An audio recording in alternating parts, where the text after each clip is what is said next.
Muy buenos días, Iglesia Bella. ¿Cómo están? ¿Bien? Sí. Un- una clase más. Eh, Vamos a su hojita. Ya hemos cantado, ya hemos orado, vamos a nuestra clase de hoy.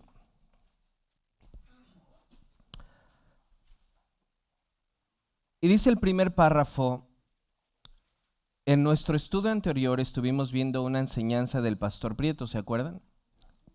El pastor Prieto de Colombia. Su iglesia se llama Decisión Jesús, en la cual él explicaba cómo fue el génesis de los bautistas particulares.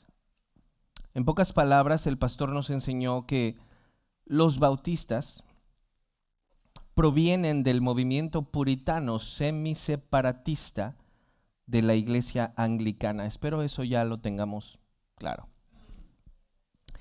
Vimos que este grupo de creyentes, salió de la iglesia conocida como Jacob Lathrop Jesse.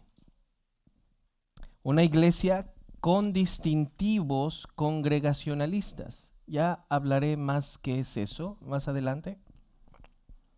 Bueno, en pocas palabras, congregacionalista es de que se separan del Estado y no tienen un régimen autoritativo de arriba hacia abajo en el sentido de obispos y gente encargada de zonas y todo eso. Ellos creían en la independencia de las iglesias locales sin que se metiera nadie más. Por ejemplo, eh, si tuviéramos ese tipo de ¿cómo se dice, tío?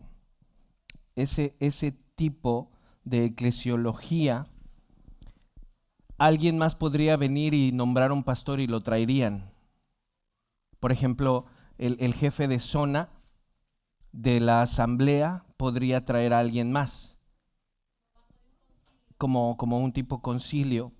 Entonces los congregacionalistas defendían que la iglesia puede ser independiente y que de hecho el ejemplo que vemos en Hechos es precisamente que eran independientes y tenían como encargados a los apóstoles. Entonces, en un sentido nosotros tenemos a los apóstoles de encargados. So, y esto es muy sano, mis hermanos. Imagínense ustedes que de repente alguien llegue que les digan, aquí está su nuevo pastor, y las ovejas no lo conocen, no hay una relación. ¿Sí? ¿Sí me explico? Yo crecí en la metodista muchos años y en la metodista tienen eso, una mesa directiva en donde de repente se toman decisiones y llega un pastor nuevo y quitan al que tienes y cositas así. Entonces, creo que el sistema congregacionalista es más natural porque la iglesia reconoce al pastor que tiene. No sé si me explico. Cuando yo empecé Renova, sinceramente no me sentía pastor con ustedes.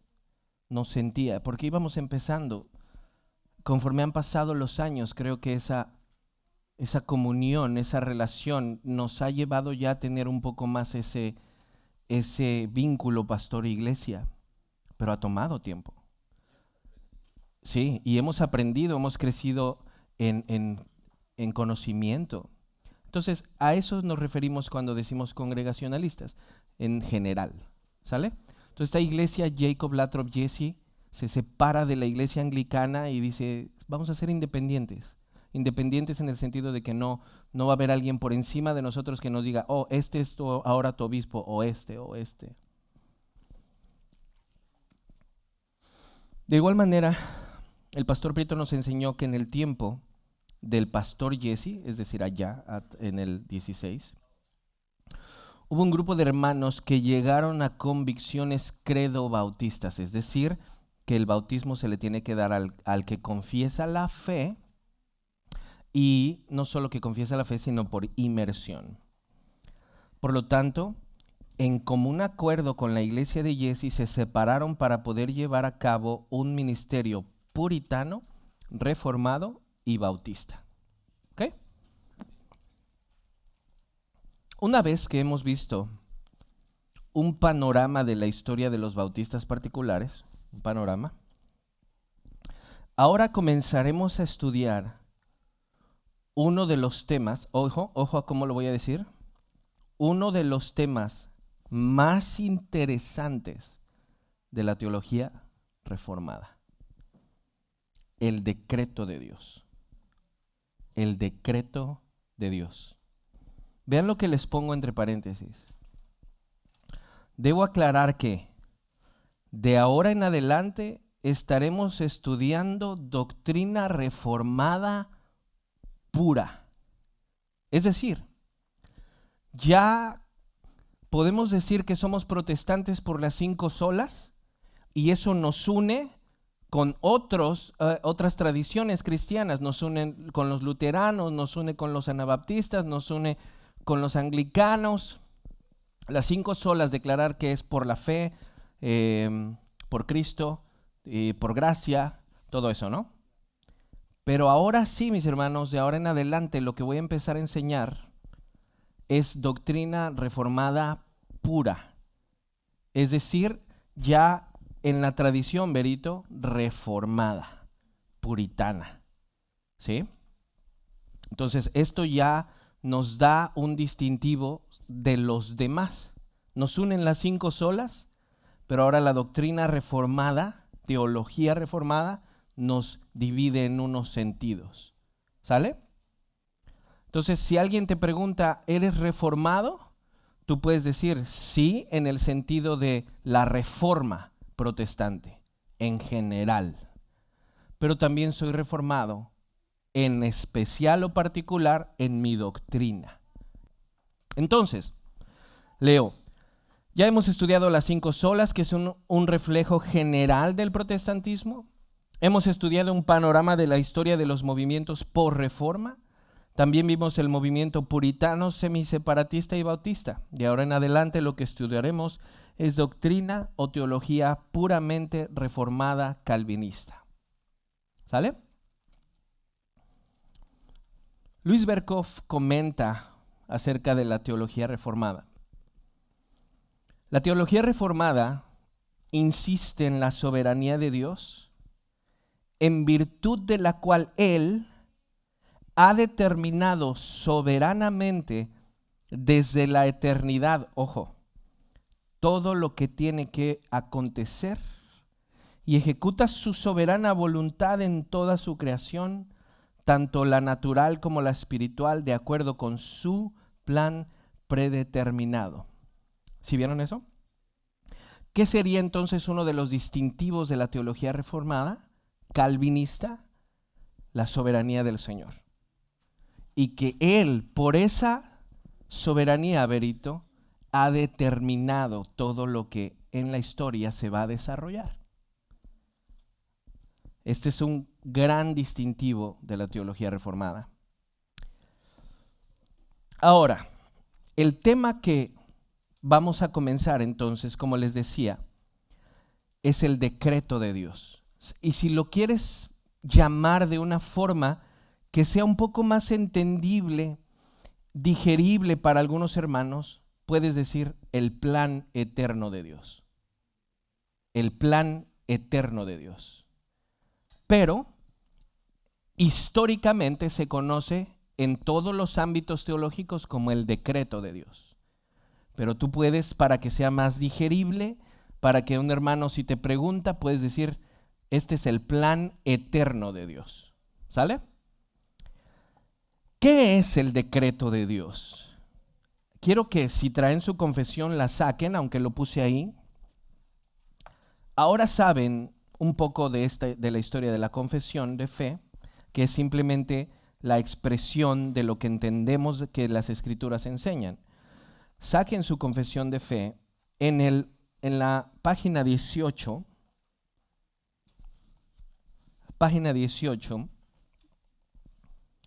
en el párrafo 1.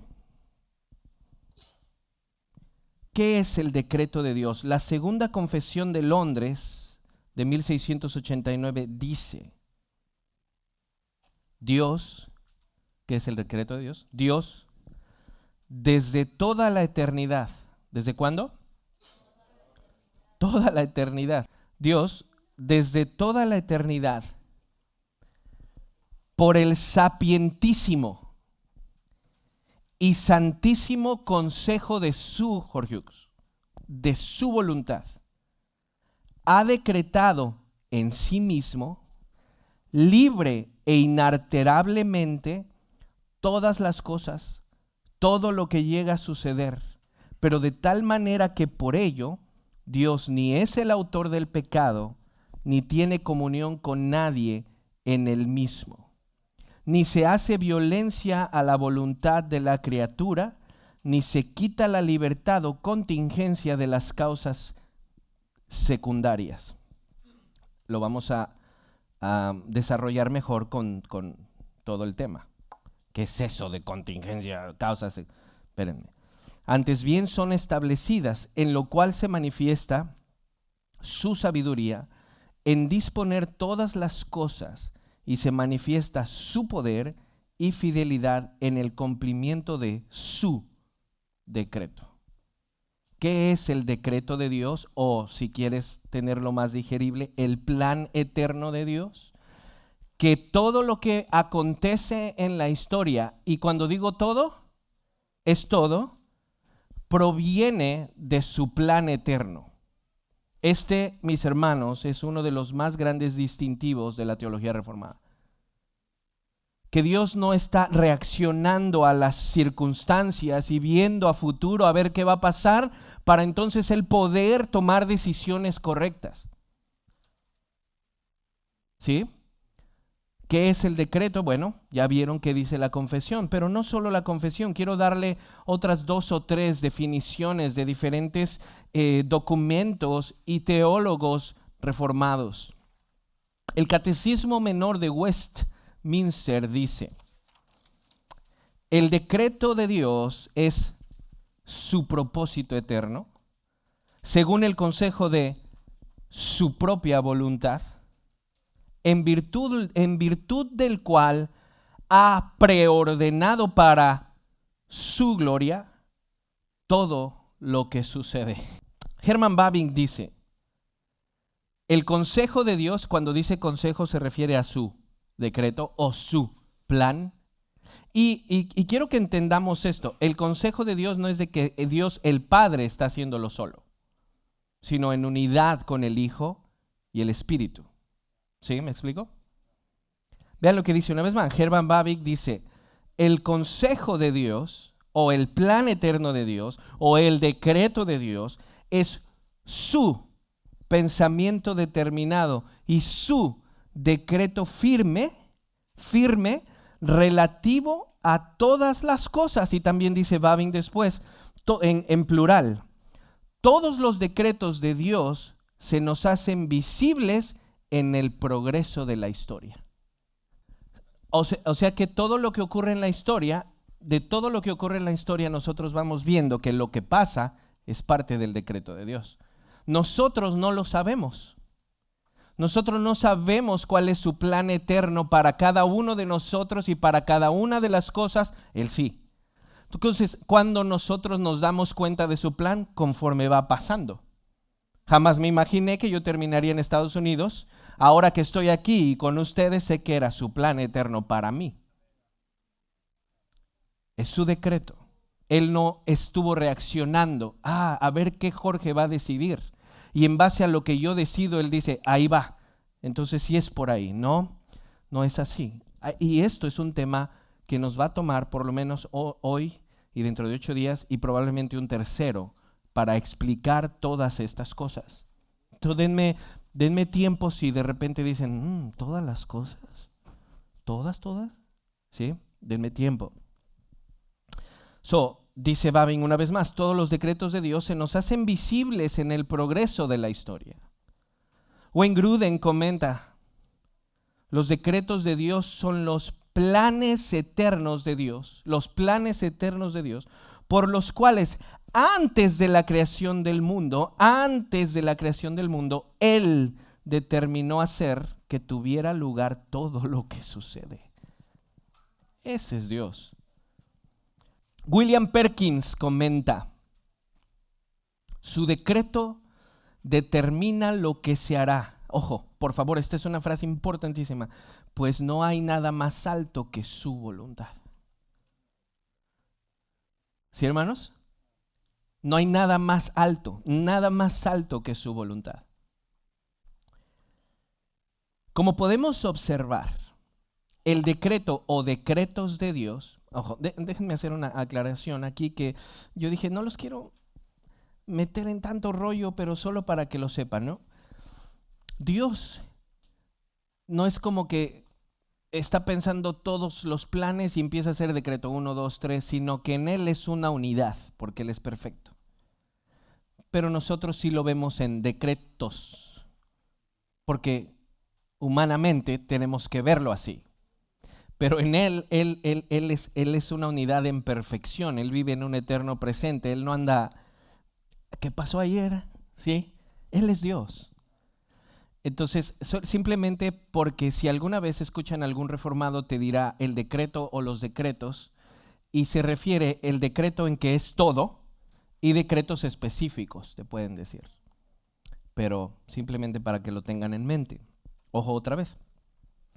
Como podemos observar, el decreto o decretos de Dios tienen que ver con lo que Dios determinó antes de todo lo creado.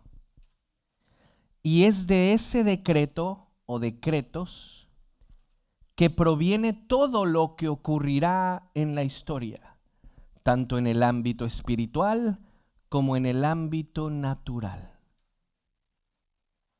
¿Sí? Hermanos, tú y yo cuando planeamos, se nos pueden estropear nuestros planes con una gripa. Decimos, dentro de 8 días voy a ir a tal lugar y ya compré los boletos y voy a vacacionar y de repente el viernes te da tos, gripa, fiebre y todo lo que tú y yo planeamos se desaparece en un segundo. ¿Puedes creer que con Dios sea lo mismo? ¿Qué lo puede sorprender? ¿Qué puede Él decir? Esta no me la esperaba, si Él es Dios.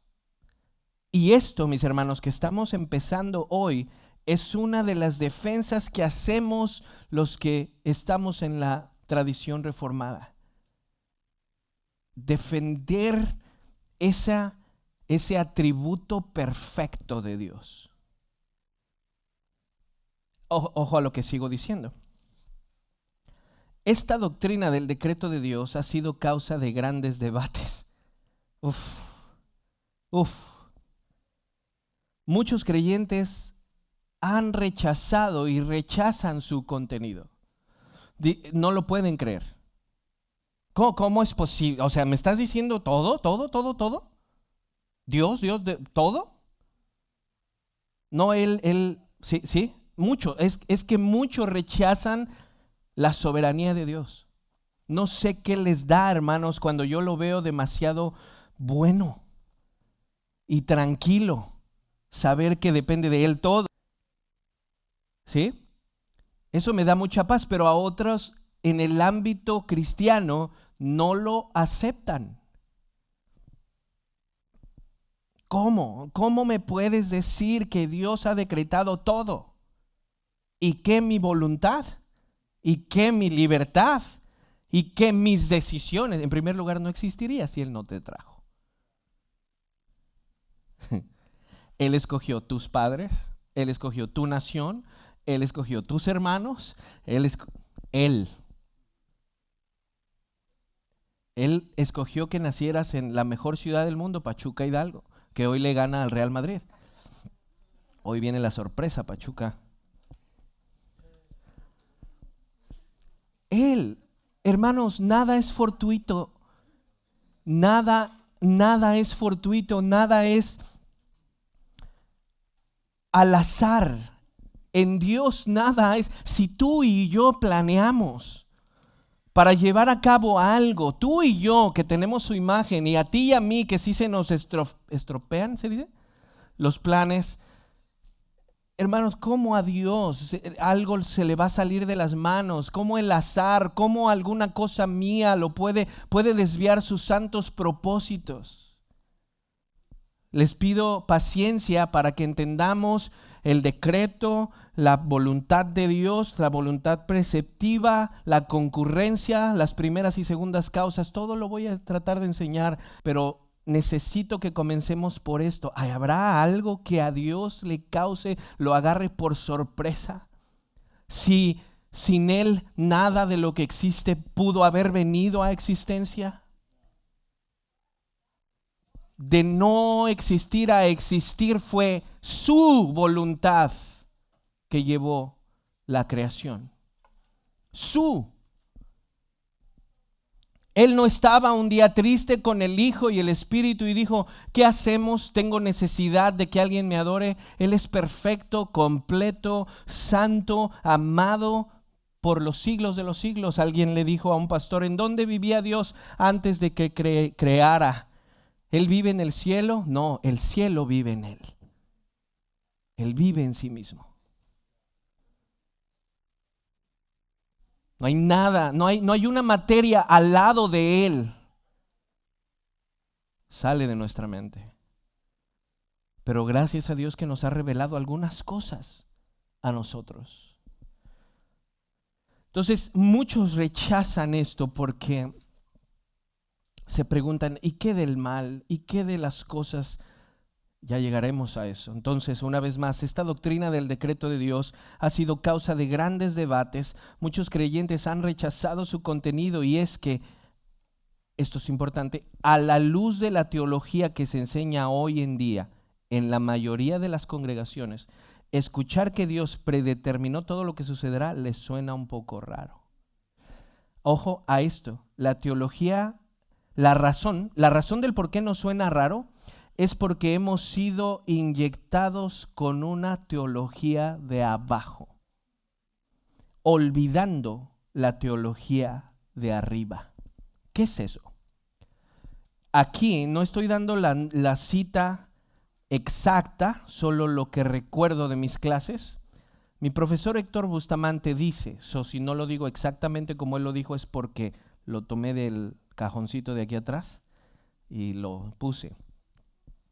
Vean lo que dice mi profesor Héctor de qué es teología de abajo y qué es teología de arriba. La teología de arriba se enfoca primeramente en Dios y sus atributos revelados en la palabra. ¿Se entiende? O sea, hay dos formas, Jorge Hughes, en la que nosotros nos vamos a poder acercar a la Escritura, y hay dos formas en la que vamos a poder llevar nuestro ministerio, y hay dos formas en las cuales vamos a enseñar a nuestras congregaciones. O enseñamos teología comenzando de arriba, o enseñamos teología comenzando de abajo. Y la teología de arriba es estudiar el ser de Dios, lo que Él ha revelado de sí mismo, y de lo que Él ha dicho, de eso tomarlo, y entonces a través de ese lente, a través de ese filtro, puedo yo interpretar mi realidad. ¿Qué pasa en la mayoría de las congregaciones hoy? Se han enfocado en la teología de abajo. ¿Qué es eso? Miren lo que dice Héctor. En la palabra, mientras que la teología de abajo parte desde un enfoque humano y experiencial. Entonces, ¿qué es la diferencia entre estas dos formas de llevar la teología? Que en una nos enfocamos en los atributos de Dios primero y le damos más peso a los atributos de Dios que a mis experiencias. ¿Qué pasa en la teología de abajo? Se ha enfocado demasiado en el humano, en sus experiencias, en su libre voluntad, en su libre albedrío, en el sentir.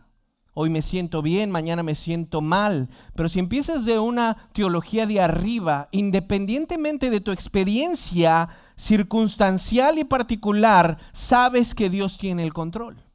Y eso te da mucha seguridad, porque estás partiendo de sus atributos y no de mis sentimientos. Entonces, aunque no lo creamos, hermanos, estamos inyectados de la teología de abajo. inyectados completamente. Si no siento la tembladera, no estuvo Dios. Si no pasa esto, no fue Dios. Si no decreto, no está Dios. Si no pasa lo que yo quiero, no está Dios, porque tenemos una teología de yo lo declaro, lo recibo, yo lo veo, viene a mí, y está enfocado completamente en el humanismo. La teología de arriba comienza por Él. Por Él. Y nuestro lente y nuestra interpretación y nuestro filtro se basa en sus atributos primero. Y después, bajo esa grandeza de mi Señor, y la interpreto en la tierra. Entonces, como nosotros leemos la Biblia con un lente humano y vemos que dice que Dios se arrepiente en algunos lugares, decimos, aquí dice en Génesis 6 que Dios se arrepintió, pero después Santiago dice que Él no se arrepiente. ¿Qué hago? ¿Hay una contradicción en la Biblia? Entonces, como decía el pastor Samuel Renihan, los versículos no solo se leen, se pesan. Y cuando uno me dice no se arrepiente y cuando me dice el otro sí se arrepiente, yo peso la teología de arriba por encima que la teología de abajo. Si me dice que Él no se arrepiente, que Él no tiene cambio de variación, no tiene sombra de variación, Él no cambia, eso pesa más que decir que se arrepintió en un sentido antropomórfico. ¿Por qué se dice que se arrepintió? Porque es la única forma de poder explicar en Génesis 6 que al Señor no le gusta el pecado. ¿Sí? Pero en Génesis 6 sería como que Él se arrepiente de haber creado al ser humano porque cometió un error. ¿Cómo Dios puede cometer un error? Si Él es Dios, hermanos.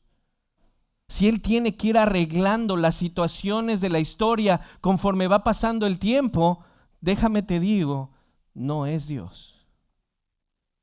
Pero si partimos de una teología de arriba y conocemos sus atributos, entonces yo puedo interpretar mi teología de abajo de una forma correcta.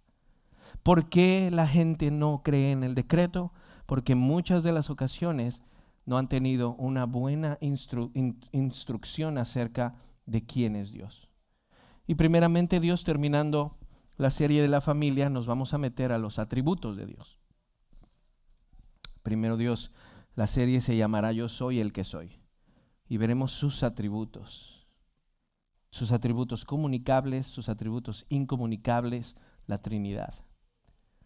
Todo eso. Entonces, se entiende, mis hermanos. Voy a leer una vez más lo que dijo Héctor. La teología de arriba se enfoca primeramente en Dios y sus atributos revelados en la palabra, mientras que la teología de abajo parte desde un enfoque antropológico y experiencial.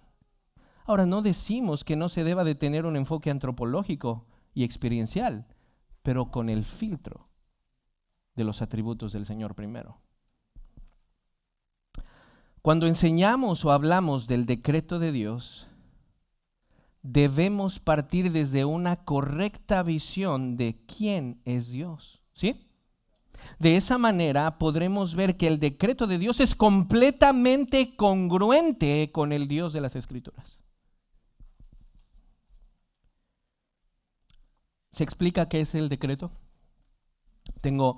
Les di entonces varias definiciones que dan algunos de los mejores teólogos y la Confesión de Londres, Catecismo de Westminster, y hermanos, habría muchísimo más que pueden decir, pero el decreto simplemente es que nosotros enseñamos que Dios tiene un plan eterno y que lo que nosotros vemos en la historia es el desarrollo de su plan por su omnisciencia, por su presciencia, por su omnipotencia. Él puede hacer que todo pase. Él no tiene que ver a futuro para aprender,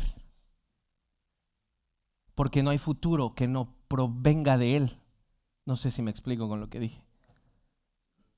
No hay futuro que no provenga de Él. Entonces Él no tiene que ver al futuro, porque en el futuro no hay nada que Él no diga que debe de estar ahí. Él no aprende. Él es Dios. Y defendemos eso. más allá de nuestras experiencias, más allá de lo que pase, declaramos que Él es bueno, sabio, justo. Ahora veamos algunos versículos que pueden avalar esta doctrina del decreto. Y hay más, pero voy a tratar de complementarlo con lo que voy a ver dentro de 8 días y el otro domingo, si Dios me permite vivir todavía. Isaías, por favor, 14. Vayan a Isaías. Se va explicando, Nino, qué es el decreto.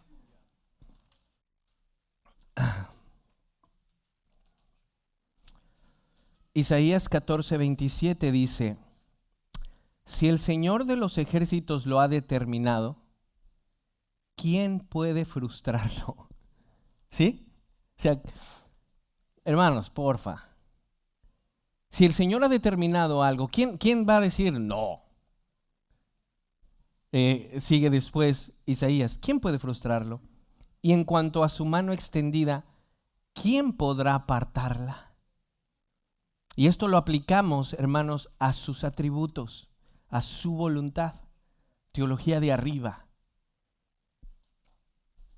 Otro verso, Isaías 41:22. Hermanos, este tema se debe de tratar con mucho respeto. No estamos diciendo que aquí lo sabemos todo y que no es eso, pero podemos ver que está revelado que nada lo puede detener y que Él no reacciona, Él acciona, hermanos. Nosotros reaccionamos y respetamos con mucho amor a los hermanos que dicen que no existe el decreto y que todo va siendo por la libre voluntad del humano, pero creemos que es una forma incorrecta de ver quién es Dios. ¿Sí me explico? Pero no nos vamos a poner a alegar con nuestros hermanos que no creen esto y decirles que están mal y que no saben y atacarlos. No, pero nosotros como iglesia estamos siendo alimentados. Hace poco escuché, no me acuerdo ni de quién, ni quién exactamente. Yo quiero conocer al Dios de tus papás. Porque a pesar de circunstancias que suceden, ellos confían en Él. ¿Quién es ese Jesús que ellos conocen? Porque son circunstancias que ellos han pasado fuertes, hermanos, y de repente verlos todavía, decir Dios tiene el control. ¿Se dan cuenta cómo esto no se queda en pura teoría? Baja al corazón. Alrededor de todos nosotros está pasando lo de migración y debemos de cuidarnos. Bueno, ustedes que no nacieron aquí, se deben de cuidar más. Pero al final de cuentas confío en Él. Si Él quiere que yo termine por allá, terminaré así esté en el basement de mi casa. Esto, cuando baja al corazón, dices, tú tienes el control. Sí, su voluntad revelada me dice, obedece, hijo. Yo tengo que tratar de hacerlo mejor. Pero al final de cuentas, aún en mis errores, su voluntad sigue caminando. Wow. Y eso, cuando yo hice eso, dije, se está creciendo. Aunque no lo vemos, estamos creciendo. Aunque no lo vemos en los momentos del desierto, vamos a saber, Él es Dios. No lo entiendo, me duele de repente la circunstancia, pero Él es Dios. ¿Sí se dan cuenta, mis hermanos? Y cuando yo oí eso dije, gloria a Dios, que ella haya dicho, quiero conocer al Dios de tus padres. ¿Por qué? ¿Cómo alguien se puede seguir sosteniendo de esa manera? Y es la misma gracia del Señor y lo que hemos aprendido de quién es Él. Isaías 41:22 dice, esto es en Esto es una lucha de Dios en contra de los ídolos.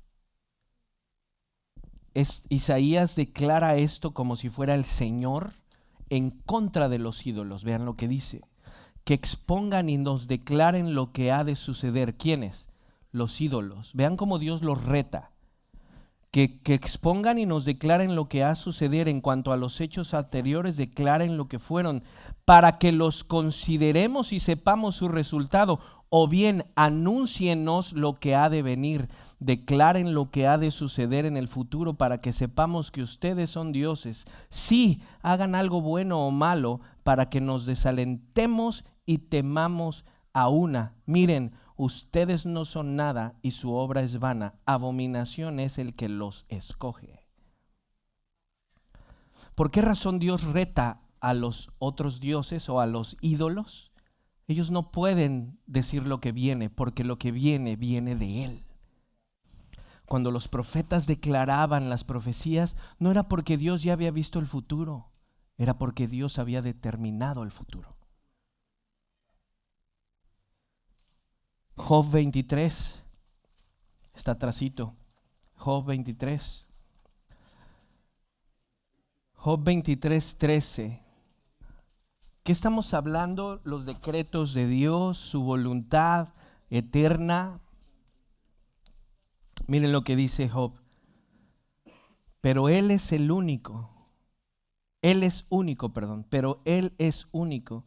¿Y quién lo hará cambiar?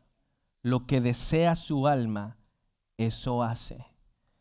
Porque Él hace lo que está. Vean cómo lo dijo Job. Y Job, vean lo que le pasó a Job, ¿no? Ahí no, Satanás, te reprendo. No, dijo, viene de Dios. Porque al final de cuentas mi prueba viene de Dios. Vean cómo dice: porque Él hace lo que está determinado para mí. Después de que perdió a sus hijos, perdió su campo, perdió y se quedó la mujer. Pero porque Él hace lo que está determinado para mí. Y muchos decretos como estos hay en Él. Job reconoció que todo lo que pasó no era el azar, la suerte. ¿Se acuerdan de esa plática impresionante entre Dios y Satanás? Eso es impresionante, hermanos. Eso para nosotros es como, ¡ay, Jesús! Él es Dios. Regresemos a Isaías. Isaías 46, 9. Isaías 46, 9 dice: acuérdense de las cosas anteriores ya pasadas, porque yo soy Dios y no hay otro. Yo soy Dios y no hay ninguno como yo, que declaro el fin desde el principio. El fin desde el principio. ¿Quién lo declara? Él. ¿Porque vio al futuro? No, porque no hay futuro fuera de Él. Que declaro el fin desde el principio y desde la antigüedad lo que no ha sido hecho. Yo digo, mi propósito será establecido y todo lo que quiero realizaré.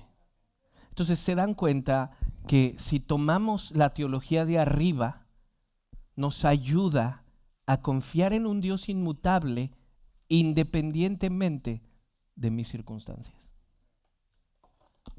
Hermanos, esta doctrina es preciosa cuando logra quebrar el cascarón, cuando logra traspasar.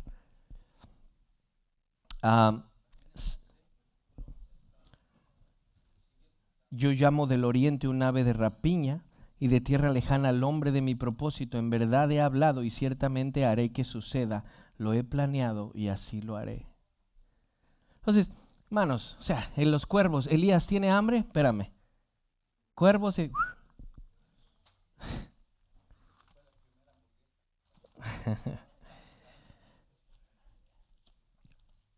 Hermanos, Él es Dios.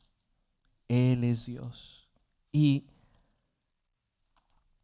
pónganse a pensar el contexto en que toda esta doctrina está siendo realizada, en el contexto de indulgencias, purgatorios, etcétera. Y ellos dicen, Él es Dios. ¿Sí? Job 42:1. Entonces Job respondió al Señor, verso 2. Yo sé que tú puedes hacer todas las cosas y que ninguno de tus propósitos puede ser frustrado. Y saben que esta es la plática cuando ya Job después le dice, ¿por qué me está pasando lo que me está pasando? Y Dios no le dice, mira, mi hijo, déjame te explico.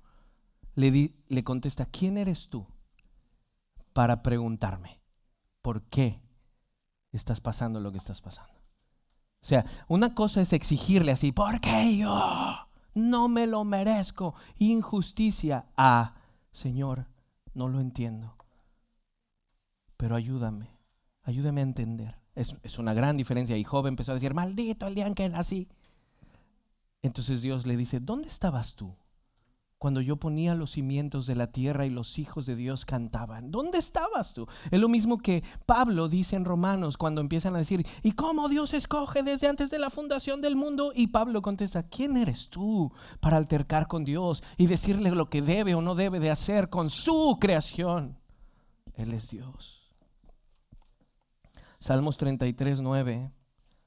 Porque Él habló y fue hecho, Él mandó y todo se confirmó. El Señor hace nulo el consejo de las naciones, frustra los designios de los pueblos. El consejo, ese es su decreto, su reunión, Trinidad, el consejo del Señor permanece para siempre. Los designios de su corazón de generación en generación.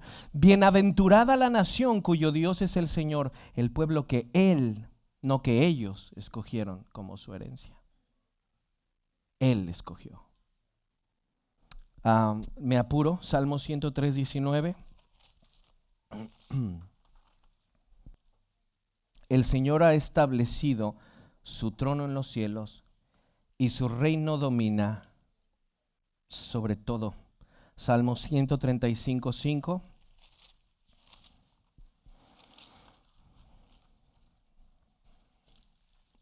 5 y 6, Salmos 135, 5 y 6. Porque yo sé que el Señor es grande y que nuestro Señor está sobre todos los dioses. Todo cuanto el Señor quiere lo hace en los cielos y en la tierra, en los mares y en todos los abismos. 139, 16. Fíjense que hasta nuestros días están determinados por Dios. 139:16. Tus ojos vieron mi embrión y en tu libro, en el libro de Dios, se escribieron todos los días que me fueron dados cuando no existía ni uno solo de ellos. Decreto o plan eterno. David vivirá tantos días. Es más, David va a existir. Y va a ser pelirrojito, va a ser hijo de Jesse, va a andar por allá. Todo lo que tenemos proviene de Él. Nuestros dones, nuestros talentos, nuestros hijos, todo. Daniel 4. Daniel 4, 34. Dice, pero al fin de los días yo, Nabucodonosor, alcé mis ojos al cielo y recobré mi razón y bendije al Altísimo y alabé y glorifiqué al que vive para siempre. Porfa, marquen eso, porque su dominio es un dominio eterno y su reino permanece de generación en generación. Todos los habitantes de la tierra son considerados como nada, mas Él actúa conforme a su voluntad en el ejército del cielo y entre los habitantes de la tierra. Nadie puede detener su mano ni decirle, ¿qué has hecho? ¿O qué estás haciendo? ¿Mandé? Nabucodonosor era el rey, el emperador de uno de, valga la redundancia, imperios más grandes, Babilonia, y se le ocurre, hermano Jesús, ponerse con Dios. Y Dios le tiene que dar una bonita arrastrada para enseñarle, el que reina soy yo. Y si tú estás ahí, es porque yo mismo te puse ahí, como dice en Romanos, yo subí a Faraón. Ese es Dios. Debemos de hermanos, adorarlo con reverencia, ¿se acuerdan cuando iban en el bote? R.C. Sproul en su libro de la santidad de Dios da varios ejemplos así. Cuando iban en el bote Pedro y ellos, y de repente tenían mucho miedo, y Jesús ordena que se calme la tempestad, y en ese momento ¿qué pasó con ellos? Tuvieron miedo de Jesús, no de la tormenta. ¿Quién es este? ¿Quién es este que la tormenta le obedece? Pero hoy, Jesús es mi cuate. ¿Quién es este que la tormenta le acaba de obedecer? Estaban delante del Dios encarnado, hermanos. Efesios 1:11. También en él hemos obtenido herencia, habiendo sido predestinados según el propósito de aquel que obra todas las cosas conforme al consejo de su voluntad. Y hay muchos más. ¿Qué debemos hacer con esta santa doctrina? Callarnos cuando debemos callarnos y adorar. Y reconocer su soberanía sobre todo, y humillarnos en las cosas que no entendemos y decir: tú eres Dios. Tú eres Dios. Recuerden, la teología de arriba es importante porque comenzamos con Él. Estos versos son atributos de Él, su perfección. Y eso debe filtrar mi experiencia y mis circunstancias. Este es el decreto de Dios, hermanos. Estamos empezando apenas. Teología pura, reformada, calvinista. A Dios sea la gloria.